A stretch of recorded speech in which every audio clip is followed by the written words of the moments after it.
Hi friends, అందరికీ నమస్తే అండి. ఈరోజు శ్రీకాళహస్తిలో ఉన్న భక్త కన్నప్ప కొండకైతే పైకి ఎక్కి చూద్దాము. శ్రీకాళహస్తి మెయిన్ టెంపుల్ పక్క నుంచే దారి ఉంటుంది. ఇటు నుంచి కొంచెం ఫ్రంట్కి వెళ్తే మెట్లు అయితే ఉంటాయండి. 325 మెట్లు. ఈజీగా అయితే పైకి ఎక్కొచ్చు. ఎక్కలేని వాళ్ళు ఎవరైనా ఉంటే వెహికల్లో వెళ్తే మనం బాగా దగ్గర కంటే తీసుకెళ్తారు. కొన్ని స్టెప్స్ ఎక్కితే సరిపోతాయి. ఇక్కడ నుంచి అయితే స్టార్టింగ్ అండి మెట్లు మనం ఎక్కడం. మనం అయితే పైకి వచ్చేస్తాము. ఇదే శ్రీ భక్త కన్నప్ప వారి మెయిన్ టెంపుల్.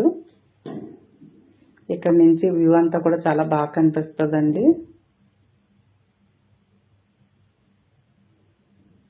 లోపల టెంపుల్ లోపల విగ్రహం, కన్నప్ప విగ్రహం. కన్నప్ప శివుడికి పరమ భక్తుడు కదా. తన 2 కళ్ళు కూడా ఈశ్వరుడికి అర్పించేసిన భక్తుడు కన్నప్ప. కన్నప్ప అసలు పేరు అయితే తిన్నడంట. కన్నప్ప అయితే ఒక బోయేవాడండి. వేటాడటం వాళ్ళ వృత్తి. వేటాడైతే జీవించేవాడు. రోజు అడవికి వెళ్ళి వేటాడుతూ ఉండేవాడు. అలాగే ఒకరోజు ఒక అడవి పందిని అయితే వేటాడాడంట. ఇది చూడండి, కనిపిస్తున్న దుర్గమ్మ కొండ ఇది. ఇదేమో మెయిన్ గోపురం అండి. ఇది గాలి గోపురం. ఇక్కడ నుంచి సిటీ అంతా కూడా చాలా బాగా కనిపిస్తుంది కొండపైకి. ఈ దూరంగా కనిపించేది సుబ్రహ్మణ్యేశ్వర స్వామి టెంపుల్ ఇది. అలాగే తను మాంసం వేటాడింది కాల్చుకుని తిందామని చెప్పి అడవి పందిని కాల్చుకుని తిందామనుకుంటే ఈ లోపల శివలింగం కనిపిస్తుందంట. శివలింగానికి నైవేద్యం పెడదామని చెప్పేసి అనుకుని అప్పుడు తను వస్తువులకు అయ్యో స్నానం చేయించకండి అలా పెట్టనని చెప్పి తన నోట్లోంచి నీరు తెచ్చి, చేతితో మాంసం ఉంది కాబట్టి నది దగ్గరికి వెళ్ళి నోట్లోకి వాటర్ తీసుకుని తెచ్చి ఆ నోట్లో వాటర్ని శివుడికి అయితే అభిషేకం చేస్తాడట. చేసి చేతిలో ఉన్న మాంసాన్ని నైవేద్యం పెట్టి అడవిలో ఉన్న పువ్వులు తెచ్చి పూజ చేస్తాడు. అలా ఒక రోజైతే శివుడి కంటిలోంచి వాటర్ వస్తుంటే తను కన్ను తీసి శివుడికి పెడతాడు. ఈ లోపల 2వ కన్నులోంచి మళ్ళీ రక్తం అయితే వస్తుంటే 2వ కన్ను కూడా పెడదామని చెప్పేసి శివుడు లింగాకారం మీద తన కాలు వేస్తాడు. కాలు వేసి ఆనవాళ్ళకి అక్కడ 2వ కన్ను తీస్తుంటే తన భక్తికి అయితే మెచ్చి అప్పుడు శివుడు ప్రత్యక్షమయ్యి తను ఈ భక్తికి మెచ్చానని చెప్పేసి తన కన్ను తనకు ఇచ్చేస్తాడట. అంత పరమ భక్తుడండి భక్త కన్నప్ప అయితే. ఇక్కడ చూడండి శివలింగం ఉంది, పక్కనే చెట్టు ఉంది.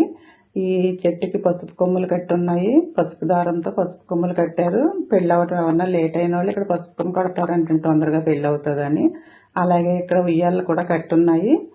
సంతానం కావాల్సిన వాళ్ళు ఇక్కడ ఉయ్యాలు కడతారట.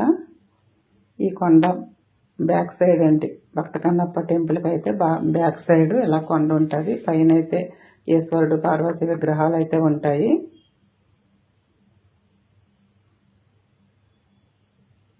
చాలా ఎక్కువ తాళ్ళు అవి కట్టి ఉన్నాయి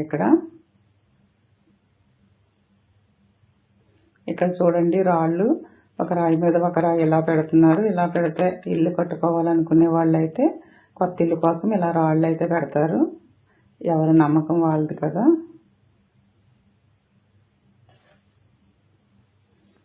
ఇలా చాలా ఎక్కువ ప్లేస్ అయితే ఇలాగ పెట్టుందండి ఇక్కడ. మనం కొన్ని స్టెప్స్ దిగాక అక్కడి నుంచి వ్యూ ఎలా కనిపిస్తుంది. మెయిన్ కాళహస్తి టెంపుల్ అండి ఇది.